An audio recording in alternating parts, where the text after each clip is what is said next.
All right, so I think it's the last few presentation. I feel like everybody is.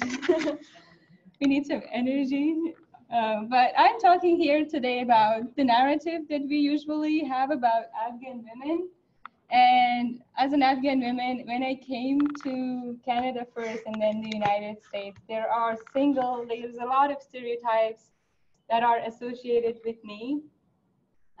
But mostly my identity is a woman that, oh, you're from Afghanistan, you must be oppressed, why are you not wearing a burqa? I've got also very racist jokes in terms of like things that Afghan women are kind of taught as like being covered fully in burqa, and that's a picture of a burqa in that side if you're wondering what a burqa might look like.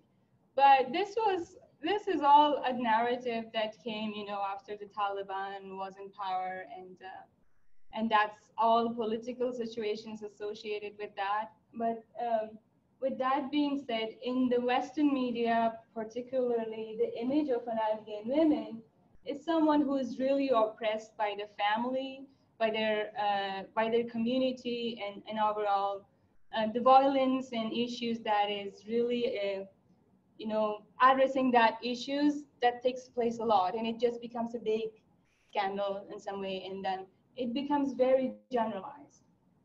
And that's how when people see me, they associate me as one of those women. And although so today I do want to challenge those narratives, because this is very disturbing to look, but this is the reality, right? That when you have women in Afghanistan, it's you're talking not only about women, you're talking about humans' right overall, because there's a lot of war happening that if you want your child to go out and be killed, you might rethink about sending your child to school because you don't want them to be like end up in a situation where there's an explosion at school and he or she can die.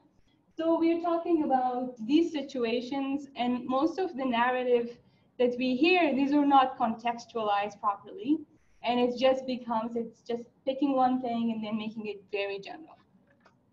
And I do want us to think about that, how these are all entangled with the situations that women's are, and with the situation that the country is overall. And I'm also advocating for men's right in Afghanistan, because they're both in the same situation pretty much. And this is an artwork by one of the artists, Hangoma, and I'm trying to create a single page on her. But she's one of the feminist artists, that she calls her as a feminist artist. And her work depicts this kind of change that's taking place in the country, the positive change, and she's picking up on those narratives where women are involved in the peace process. And if you're aware, right now, Afghanistan is negotiating the peace process between the US and the Taliban, and women are they're stepping forward to be part of that peace process to negotiate anything. And the Taliban has always been against women against women's freedom and rights in some ways, and having them being in the same table as Taliban that's something that we will see, and that will take place.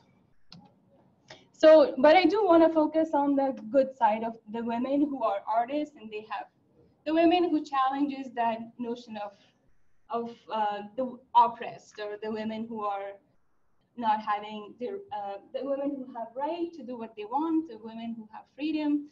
So particularly, I do want to focus on this show, which is called Afghan Star, and it's a singing competition. Every year, many women go there, and more than 1,000 people participate in that singing competition. And out of them, 12 of them get selected to be in the show. And we have these women participating in the show. Some of them have also had issues because the Taliban were really against their participation, but they were in the show and they did not give up. And now they're all singers and artists that they're singing and they're actively performing and dancing on stage. And that was some of the things that Taliban opposed. And for this year, which was in March, it ended. The 14th season, 2 women participated, and these are the 2 of them out of the 12 men. Out of the 12 people, 10 of them were men and 2 of them were women. And for the first time in like 14 years, anyone who gets the vote of the people, they get to become the winner. So it's not the judges judging. The majority of the people in the country, they all vote for the winner to get the first position. And Zahra was against another guy, and they both made it to top 2. But this year, after 14 years, this girl she's 18 years old, and she gets to be the winner. And we could watch a little bit. I don't know if I can do that. So this is her interview with Al Jazeera, and then she explains how, and I can show you how her story kind of challenges that narrative that some of us, that I had to face with all the time. I put it on loud. Okay, I don't know.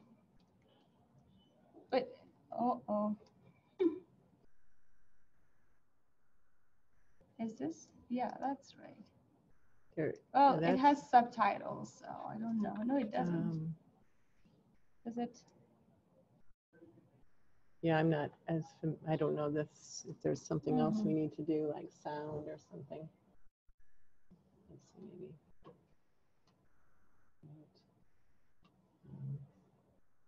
That is the highest it can get. So, all right, but I've seen the show, so I can share what she is talking about.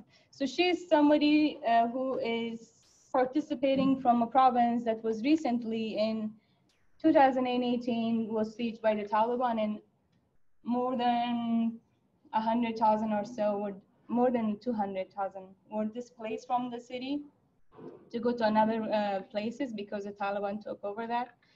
And she is in here, she's saying that she's supported by her family to participate and to pursue her dreams to become a pop singer. And that's a narrative that we usually don't hear. That usually what we hear is like, oh, my parents didn't want me to become a pop singer. And those are the things that's taking place. Where in her case, she is, her parents are supporting her. She's there, she came from a faraway land, a land that's taken now by the Taliban. And she was also lived in other places, and she became, so this is before her finale, and then she becomes the person who wins the majority of the votes. And then this is where they announce that she gets the majority of the votes of the people to become the next Afghan star. And it's like an American Idol, so it's a big deal because everybody from inside and outside the country would vote for the person that will win. Oh, do I have the right video? I should have.